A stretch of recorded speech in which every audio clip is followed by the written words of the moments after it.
Vamos a conversar de este tema también y de temas constitucionales con el doctor Alberto Borea, abogado constitucionalista, para entender el fondo del asunto. Hace un momento conversábamos con Patricia Juárez, presidenta de la Comisión de Constitución, sobre lo que implicaba la votación obtenida en el Congreso el día de hoy. Pero es importante analizar el fondo del asunto, la bicameralidad, la reelección, son reformas que deberían implementarse porque sí o porque no. Doctor Borea, ¿cómo está? Muy buenas noches, gracias por ¿Qué tal, Omar? Encantado de estar en tu programa. Doctor Borea, a ver, más allá de la votación, eso ya ha quedado claro, ha sido aprobado por mayoría simple.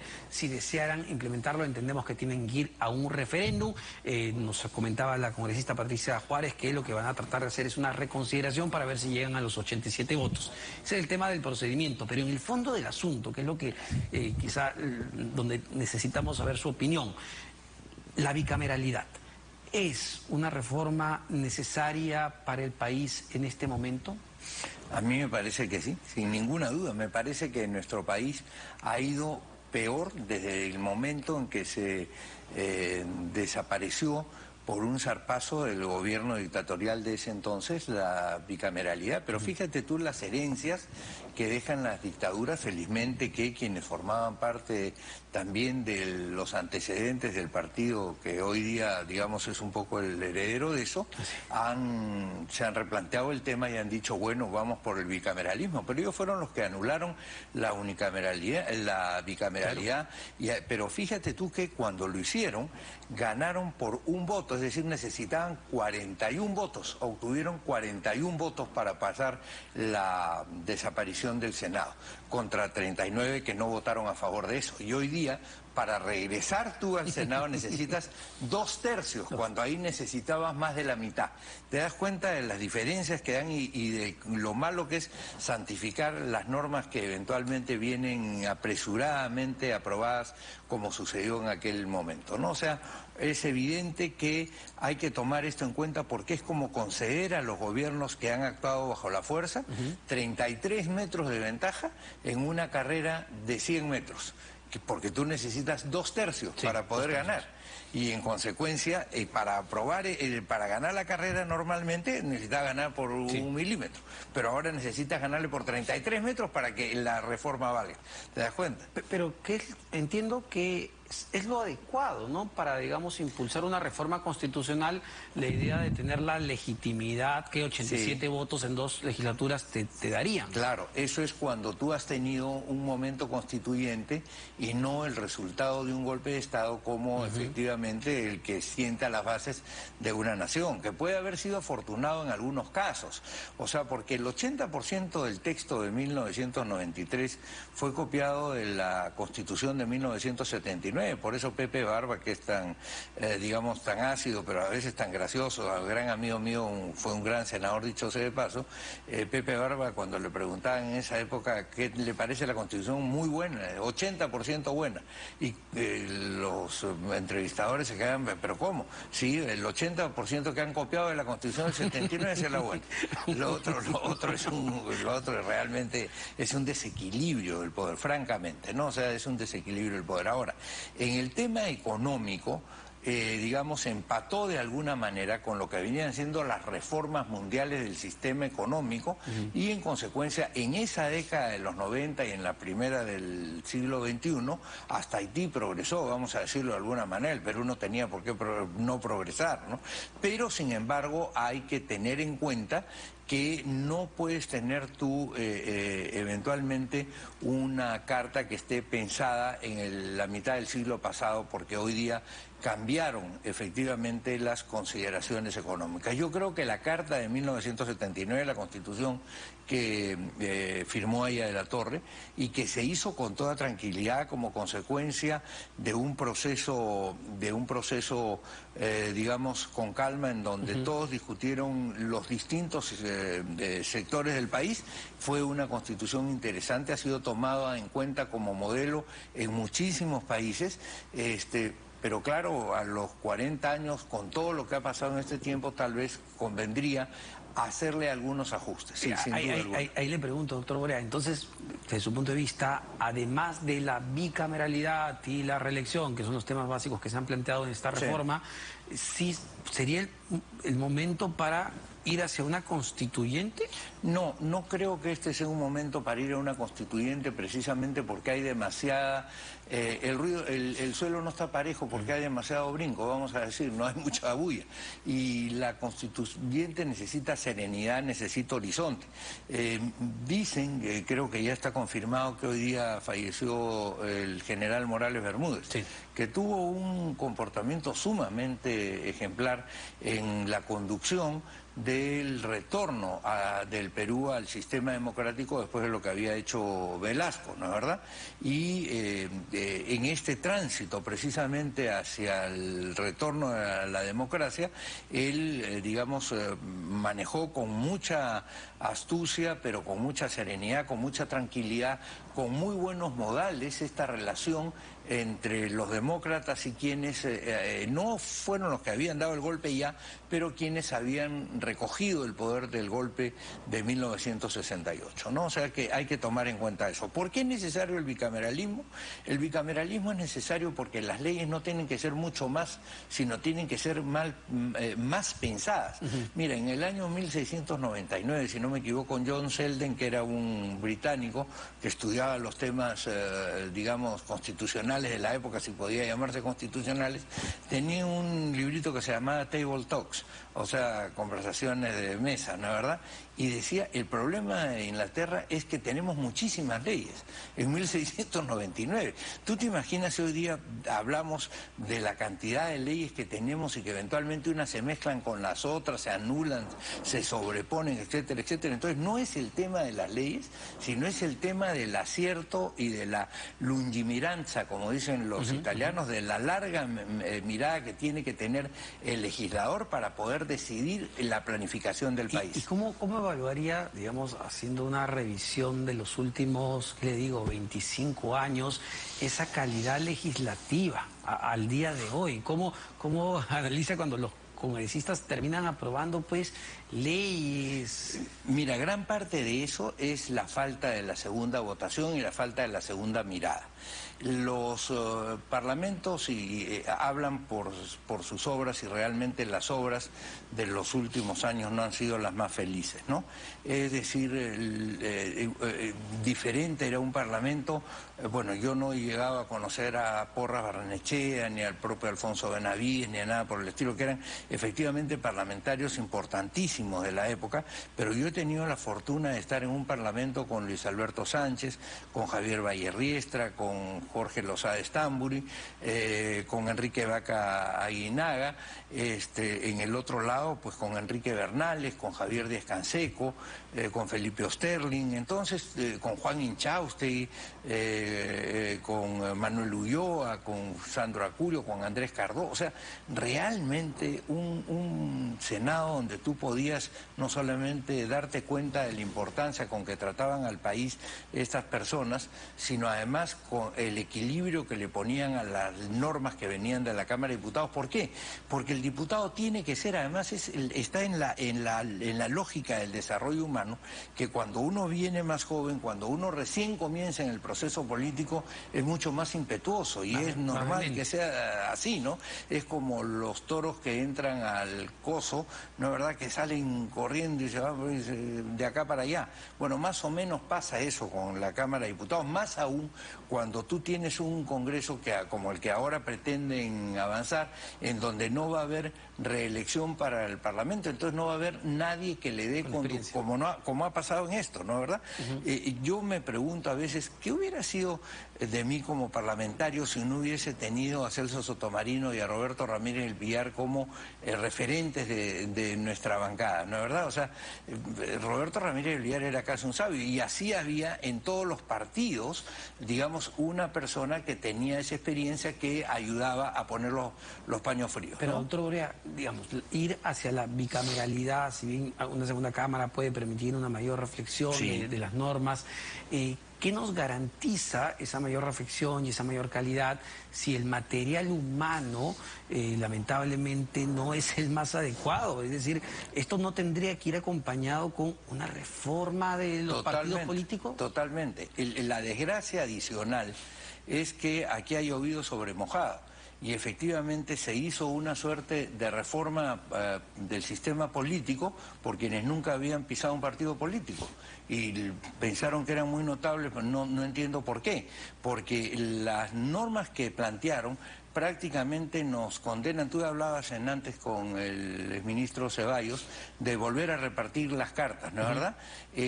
Bueno, si tú vuelves a repartir las cartas ahora, lo que va a suceder es que en vez de Acuña va a estar Luna, en vez de Luna va a estar Amurús, en vez de Amurús, o sea, van a jugar a las sillas. ¿Por qué? Porque en la legislación tal cual está en este momento no es posible prácticamente formar un partido político en serio. El hecho de que te digan, por ejemplo, tú tienes un año para formar un partido político, dime, ¿y por qué? ¿Por qué no te puedes demorar más para formar un partido político? Sino cuando tú formas un partido político, lo primero que tienes que hacer es explicarle a la sociedad qué es lo que piensas, cuánto te cuesta en tiempo y en esfuerzo explicarle a la sociedad qué es lo que piensas a nivel nacional, que es distinto de venir a un canal de televisión, claro, y con un programa, con un periodicazo, decir, ya, todo el mundo sabe. No es verdad. Porque cuando eso sucede, tú mismo no escuchas a la población. No es lo mismo que la población te escucha que tú escuches a la población. Y ese es el gran error que se ha cometido en los últimos años. Pero mira, adicionalmente, después de explicarle al país por qué quieres hacer un partido político, tienes que conseguir los cuadros que estén efectivamente convencidos y que quieran hacer esa tarea. ¿Cuánto te toma eso? Varios meses seguramente. Y adicionalmente después tienes que conseguir las firmas y adicionalmente tienes que abrir los locales y hacer todas las formalidades que cada día con esta hiperinflación de la legislación electoral son cada vez más pesadas y son cada vez más obstaculizadoras, digamos, de lo que es un libre proceso. Yo recuerdo que cuando era diputado en 1986, tenía en ese momento 33 o 34 años, le digo a Roberto Ramírez Villara Bobby, había preparado un lindo proyecto de ley de partidos políticos, yo era ya profesor de Derecho Constitucional hacía bastantes años, y le digo, doctor, ¿qué le parece? Vamos a discutir este asunto. Y me dijo, mira, me parece muy buena tu ley, pero te voy a decir una cosa, la mejor ley de partidos políticos es la que no existe. Porque lo que tú tienes que evitar es que el Estado se meta en una organización que no es pública, que está formada por ciudadanos para participar en el poder público, pero que tú no puedes ponerle las reglas del Estado. Y tal cual está la legislación actual, ¿a quiénes favorece? ¿Quiénes son los partidos que sacan provecho? A los que están ahorita. A los que están en este momento, porque desde el momento en que tú recoges el planillón hasta el momento en que tú terminas, solamente tienes un año para hacer todo el trabajo, incluso el de la digitación para que entre al conteo, ¿no es verdad? Pero adicionalmente, mira, otro tema, este tema del que se habla como si fuese una conquista democrática, dice que no se han puesto a pensar cómo funcionan las organizaciones. Por ejemplo, ¿por qué tiene que haber elecciones internas abiertas y obligatorias? ¿Por qué? Si en el Perú, ¿cuánta gente está afiliada a los partidos políticos? ¿Cuánta gente demuestra algún grado de identificación con los partidos? Si tú haces la elección abierta y obligatoria, puedes tener, como lo que acabas de tener en el proceso para elecciones municipales, un fiasco absoluto en donde partidos que supuestamente tenían decenas de miles van a votar 500, ¿no es verdad? Y el 5%. Y adicionalmente, vas a tener gente que va a ir a votar por las razones más diversas, o sea, o porque queda cerca de su casa o por lo que fuere. Vamos a ponernos en el caso del Partido Popular Cristiano en este momento. Tú eres miembro del Partido Popular Cristiano y te toca ir a votar en las primarias del Partido Popular Cristiano. ¿Tienes alguna noción, porque eres vecino del país, de lo que hace el pensamiento social cristiano? ¿Tienes alguna noción de quiénes fueron los fundadores, de quiénes son los que han trabajado intensamente por el partido, de cómo se pronuncian en las cámaras, cómo se pronuncian en las asambleas internas? No. Entonces, ¿cómo tú vas a ir a decidir quién es el que va a representar a esa comunidad política y le vas a después decir a esa comunidad política que ella es responsable de esa gente que eligió no el partido, sino supuestamente toda la ciudadanía que no tiene la menor idea de cómo funciona ese partido? Ahora, si me permite otro tema, doctor Borea, recordando que usted fue en su momento defensor del expresidente Pedro Pablo Kuczynski. Quería saber su apreciación sobre lo que vemos en este momento, sobre el presidente de la República, incluso sobre la vicepresidenta Dina Boluarte. Se trata de promover una vacancia, el día de hoy se aprobó el informe Zarratea, donde se busca acusar constitucionalmente e inhabilitar al presidente de la República. Estos caminos que se están impulsando en el Parlamento, ¿son los correctos? ¿Están amparados en la Constitución? Bueno, mira, yo te digo una cosa. Yo creo que el ciudadano Castillo ha hecho, digamos, ha llevado adelante una serie de actitudes o las ha tolerado, las ha consentido o, digamos, convive con ellas de una manera tal que creo que se configura clarísimamente la vacancia por incapacidad moral de él. Yo al comienzo fui muy renuente a eso y más bien le pedía su renuncia. Pero no entiende. Y entonces, no entiende además porque no tiene capacidad para gobernar un país. Si a mí me dices, vas a hacer, ahora que se fue Gareca, vamos a buscar al nuevo entrenador para pedirle que yo sea el centro delantero de la selección de fútbol, pues, me mirarán, pues este tipo está loco, no puede jugar, ¿no es verdad?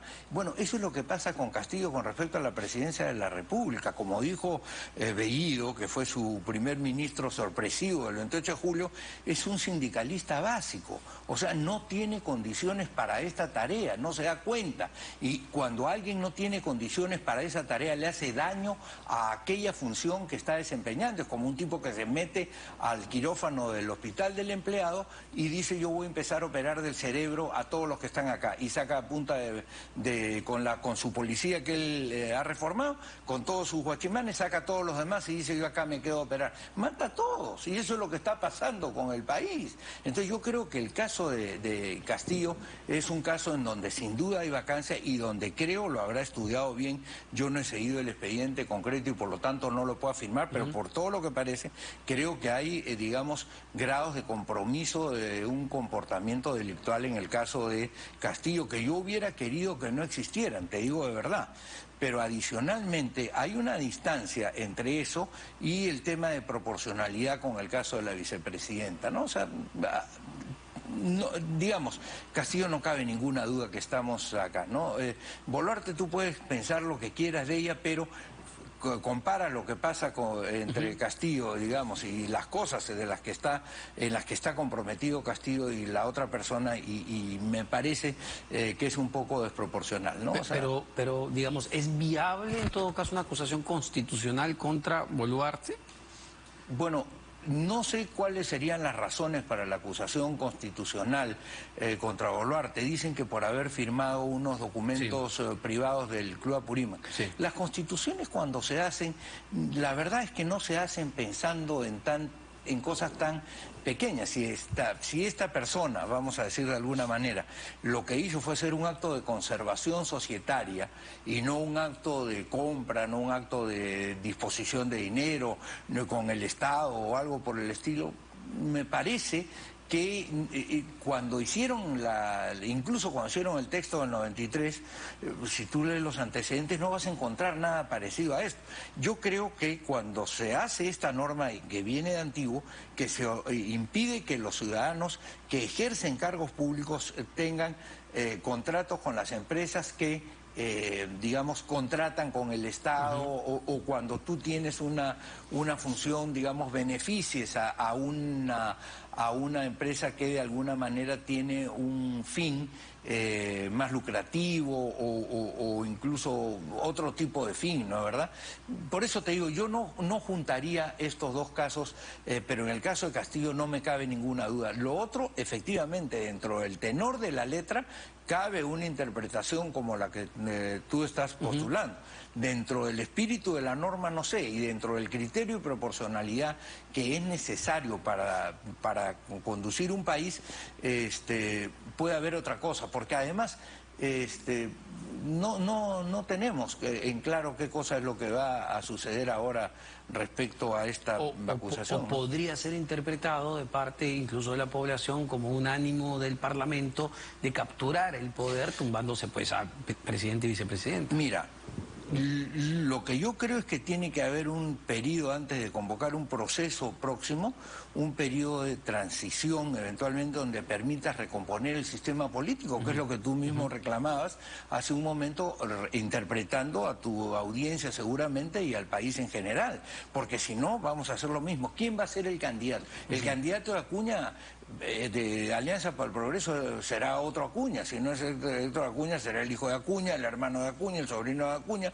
el yerno de Acuña. Y en el caso de Podemos igual, el Luna, el hijo de Luna, el pariente de Luna, el amigo de Luna, o lo que fuere, ¿no es verdad? Y como ya sabemos del gran grado de penetración que tiene el señor Amurús en Avanza País, más o menos la misma cosa. El grado de gobierno que tiene la señora Lee de Somos Perú, más o menos igual. Entonces, no tienes organizaciones ideológicas que puedan darle al país y al ciudadano la claridad de que por ahí es que va a conducirse el país, de que por ahí es que va a ir. Tú puedes estar de acuerdo o no con el APRA, pero tú sabes que se va a conducir por una línea socialdemócrata. Tú puedes no estar de acuerdo con la Unidad Democrática de Centro, que es el esfuerzo que nosotros estamos haciendo con Fernando Sillones y con otros ciudadanos. Espero que nos termine acompañando Fernando Añaños pronto, o Marco Miyashiro. Entonces tú efectivamente tienes la posibilidad de decir, estos van a estar en el centro, estos están equidistantes de acá y equidistantes de allá y son bien. Entonces, claro,